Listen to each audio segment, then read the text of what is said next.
All right, hello. Today I'm going to do another one of my branch out videos, and hopefully I can get to Leviticus 2 as well. I've been doing a lot more study trying to get these offerings that we're going through in the first few chapters of Leviticus better understood. But for today I'm going to do a branch out video, and I'm going to go back all the way in time to Big Bear's stream on They Was Once Kangs. Now, because of Big Bear, I followed for a while until I saw almost all of his videos, Chronicles of Judah, mainly because I'm a big basketball fan and he does a lot of basketball talk. But obviously he does much more if you've ever seen his videos.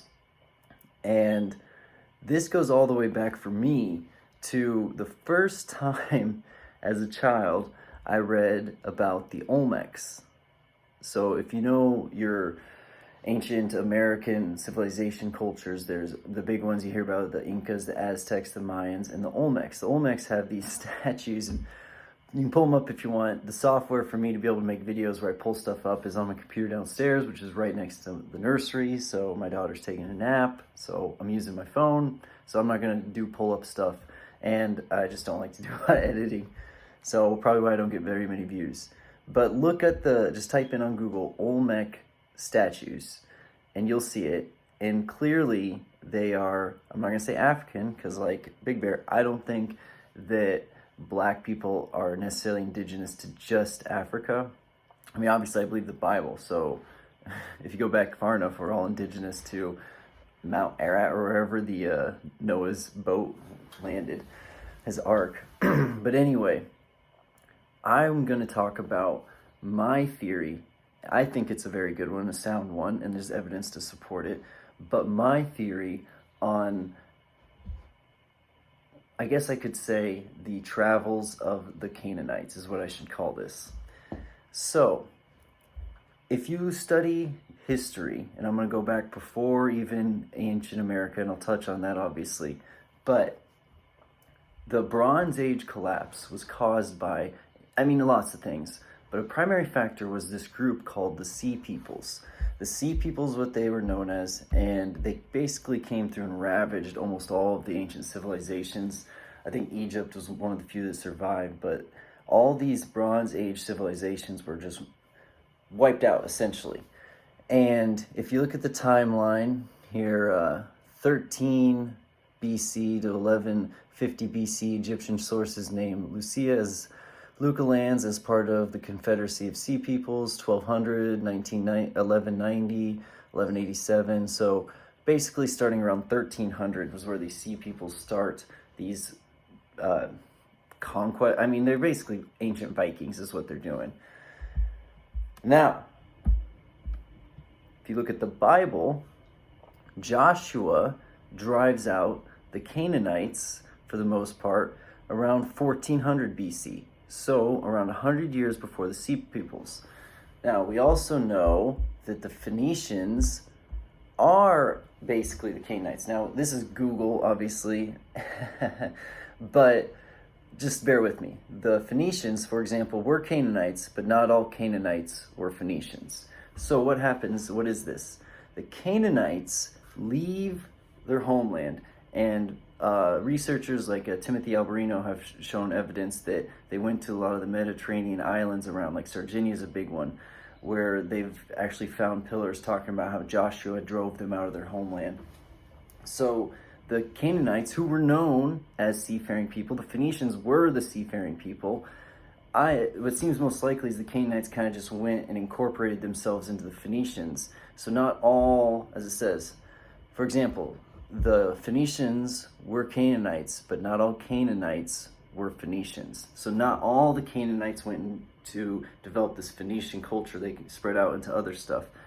But they went to these lands, they took over them. The Phoenicians worshipped a Canaanite pantheon of deities whose attributes were adopted for their own city gods. So they take their culture to these island people who are obviously already more seafaring. Some other North African areas is where like Carthage comes from. And we find out that the Phoenicians, things like arrowheads or spearheads and tools and pottery of the Phoenicians are found in the Mississippi River Valley civilization of America. This is, according to the Aztecs, Incans, the Mayans, this is their mother culture. They always talk about the culture from the north that they came from. I mean, the Mayans and the Aztecs talk about how this ancient culture is the one that built all their great cities, and they just kind of took them over. So what seems to have been happening here? Quite clearly, in things that we don't realize unless we study history, God has such a worldly hand in everything. So, the Canaanites are driven out of their homeland by Joshua.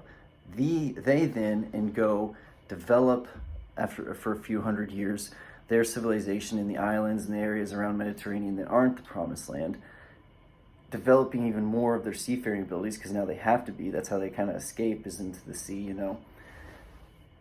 Then they come back and raid all these great Bronze Age civilizations, causing the collapse, which is exactly what God would have wanted, because at this point, people were turning away from him. It was far enough removed from the days of Noah. People had already, it only took to the time of Nimrod for people to start turning away. So these civilizations are all kind of following in the footsteps of the Tower of Babel civilization and Nimrod. So wipe them out. Because of the driving out of the Canaanites, it causes the sea peoples, who the Canaanites, they adopt other peoples, as we just read, but they come back to, not necessarily to the promised land, but to these civilizations, cause the collapse of them by basically using Viking tactics, of raiding and marauding. And then they go back to their islands or wherever it may be. We know that they set up Carthage and everything. And also, they make it across to the Americas. The seafaring people, the Phoenicians, make it over here. We know this, or we have strong evidence for this with the stuff that's been discovered with arrowheads, like I said, spearheads, pottery, things like that. They develop another branch colony, or whatever you want to call it, over here in America, which then branches out and becomes these other more well-known civilizations that stem from the Mississippi River Valley civilization. If we are ever allowed to really do excavating in the ancient mounds of the Ohio River Valley and in Indiana, Ohio, Mississippi, these areas, I believe, and they already have when they did, you would find a lot of Phoenician stuff, and you would also find a lot of quite tall, bigger than Big Bear, tall type of individuals. And again, they've already found some of this, and they kind of stopped doing the research. And, they don't want to destroy the mounds either, so there's that. And, it's ancient burial ground, so there's that. But I do believe that's what you would find there. Now, as far as There Was Once Kangs episodes, this is where we get a lot of black people in America prior to slavery. This is a fact. Okay, I'm not saying that all the Phoenicians, all the Canaanites were black, but especially once they started marauding and everything, they would have taken on a lot more. But we do know that they were definitely not necessarily white. Okay, they were a Semitic group of people from the area, the Promised Land, the area of Israel and Northern Africa, around there. Most likely, they would have looked somewhere closer to Gaddafi. Maybe more Steph Curry-ish. There's like Ben Franklin writes a book about the populations of the European countries, and in it he talks about tawny and swarthy. That's how they didn't call people, just black. There was tawny, and then there was swarthy. So tawny would be more like Steph Curry looking, whereas swarthy would be more of like your Denzel Washingtons. And there's stuff in between, there's the Kobe Bryant type of black in between. But this is how they would have been described. And the Phoenicians, from what we can tell, probably would have looked more like Omar Gaddafi, more like Steph Curry looking.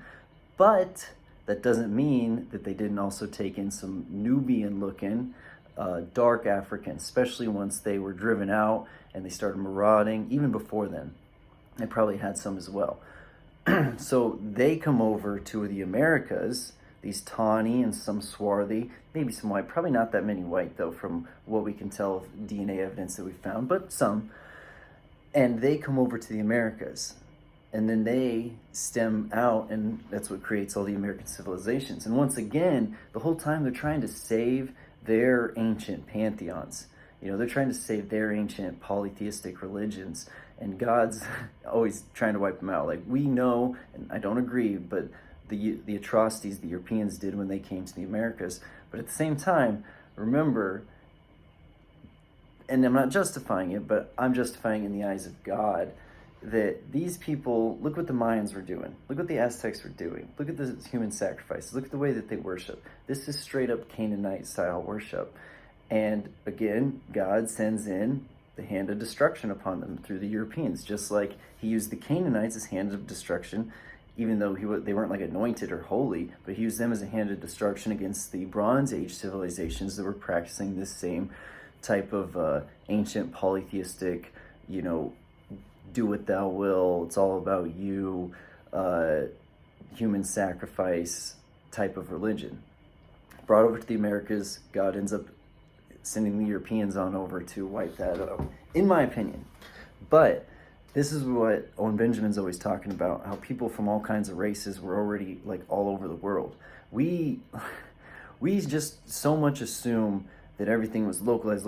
People traveled. Okay, there's the Silk Road. There's all these ways of traveling. The ancient shipbuilders and people got around. But also, you didn't always necessarily everyone go back. Or if you went back, you took people with you.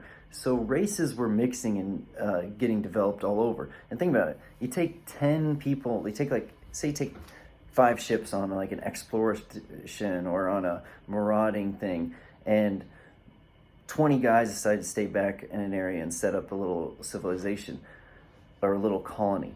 Eventually, due to breeding, their genealogy, their ethnicity is going to take root in that area. And then we can just assume that, oh, that's where this ethnicity comes from. No, not necessarily. People got around. In the Americas, there's so much evidence. Again, look up the statue of the Olmecs. But there's so much evidence that there were already black people, tawny, swarthy, colored people in the Americas long before the European slave trade or any of that stuff happened. It's very evident in my opinion. And I think it all goes back to the Phoenicians driving out of the Canaanites by Joshua, developing the Phoenician civilization and kind of trying to branch it out. So it's amazing to me when you read history in correlation with the Bible and how it explains how so many other things happen. And again, the timelines match up. The timelines of the Canaanites being pushed out, followed by, after about 100 years, the sea peoples start marauding all around the Mediterranean, causing the Bronze Age to collapse. Then later on, they make it all the way across the Americas, set up their civilization in the Ohio River, Mississippi River Valley civilization. They migrate south and develop like the Incas, the Aztecs, the Mayan civilizations. And it's not like other people weren't already there also, but they would have tied into. And because the Phoenicians were, at that day and age, technologically, warfare tactically, all this stuff advanced, they kind of would have become the dominant force. That's why the Aztecs and Mayans and these cultures say that this civilization from the Ohio River Valley area was the one that predated them. But again, this is just interesting to me. I find it fascinating how you can see God's handiwork everywhere. You can see, as Gary Wayne, one of my favorite historians of Bible history, always says, and many others, there's really only 2 religions. There's polytheism and monotheism, especially in the ancient world. And that's why all these pantheons have the same basic gods, different names, but they have the same generic ideas behind them. This is the Father God, this is blah, blah, blah. And the stories match up very much. This is the story of the history of the world, is the monotheistic culture versus the polytheistic culture. And you can always see how the polytheistic culture is like, crap, all right, monotheism takes over here, let's branch out over here, develop our civilizations, get nice and strong, then maybe we'll come back here when they've become corrupt a little bit. And God's always kind of like, in my opinion, it looks like he's chased them down, But it's just kind of interesting the way that history works. So I hope people enjoy this. I hope that this causes you to look into some things. It's very fascinating looking at the ancient travels to the Americas by all these different civilizations. It's very interesting seeing which civilizations tie into each other and would, because 2000 BC Egypt wasn't 1000 BC Egypt. It wasn't, you can call this America. This may still be called America in 1,000 years, but will it be America? Will it be this America? Will the civilization be the same? Or will we be more Spanish? Will we be more influenced by, I don't even know another culture, I guess, by China? Will we become more Chinese because that becomes, not because we begin to look Chinese, but because the culture starts to take over? And that's what the Canaanites would do. They basically went out from the promised land and tried to push their culture into other areas. This is why in the Bible, God told Joshua to wipe them out. Don't let them escape. Get rid of them. Wipe them out. But of course, they didn't. They got out. They spread their culture. And it's been a continuous plague upon society, is this polytheistic, do what thou will culture. And even people like Aleister Crowley, this is the stuff that they look back to. Ancient Babylon, ancient this and that, ancient knowledge of these polytheistic cultures. Because again, and this is my belief, it is real. Like, they're not really the good ones, they're not really the more powerful ones, but they are fallen angels, deities, whatever you want to call them, lesser gods, lowercase g's, that do give their followers some power in the immediate, in the material world. But we who follow the true God get the spiritual power. And that's something that people who are of the world don't understand and can never comprehend. Anyway, hopefully everybody enjoyed this and it inspired you to look more into history, more into your Bible, and more into the travels of peoples, because it really is a fascinating topic, at least to me. Everyone have a wonderful afternoon, evening, or good night. God bless.